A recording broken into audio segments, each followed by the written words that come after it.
Gọọmenti steeti mbụ Anambra agwala ụmụafọ nke obodo a ka ha gbaa mbọ wee kpachapụ anya n'ihe a na-eme na gburugburu iji wee nwee ike wee na-ejikọtanwu nsogbu na iche aka mgba bụ nke na-apụtagasị na gburugburu nke na-ezute steeti a. Kọmishọna na-ahụ maka gburugburu bụ Injinia Felix Odimegwu kwupụtara nke a n'ọgbakọ nkụzi ọchịchị ndị ntorobịa nke were otu ụbọchị bụ nke achịkọbara n'Ọnịcha. Onye nta aka anyị Chibụzọ Obidike ga-ewetara gị akụkọ ya.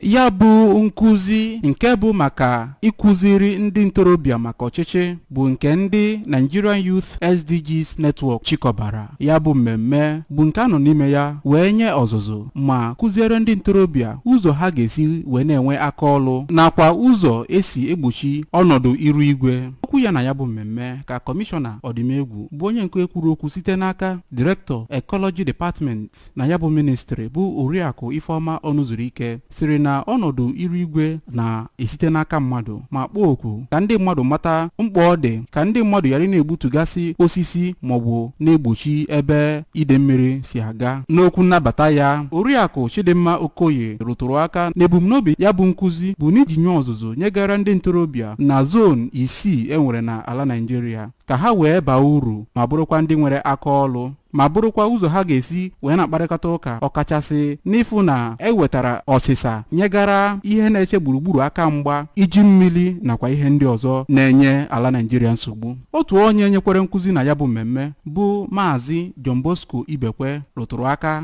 na nsogbu a na-enwe na gburugburu bụ nke na-eche obodo Nigeria aka mgba bụ na ndị mmadụ adịghị akpachapụ anya ha ma kwue na ọ bụrụ na enebeghị anya ọfụma n'ịfụ na gburugburu dị mma na ọnọdụ iri igwe bụ nke ga na-ajọkwa njọ wee na-aga n'ihu. N'okwu ha na mkparịkọta ụka na ya bụ mmemme ka Oriakụ Chioma Chukwuemeka nke sitere n'Ọnịcha, Maazị Okwunna Ikwuazọm nke sitere na Nnewi nakwa Chinedu Ololo nke sitere n'Ọka bụ ndị tụpụtara ka gọọmenti wepụta iwu nke ga-enye aka n'ịfụ na egbochiri ọnọdụ iru igwe imebi.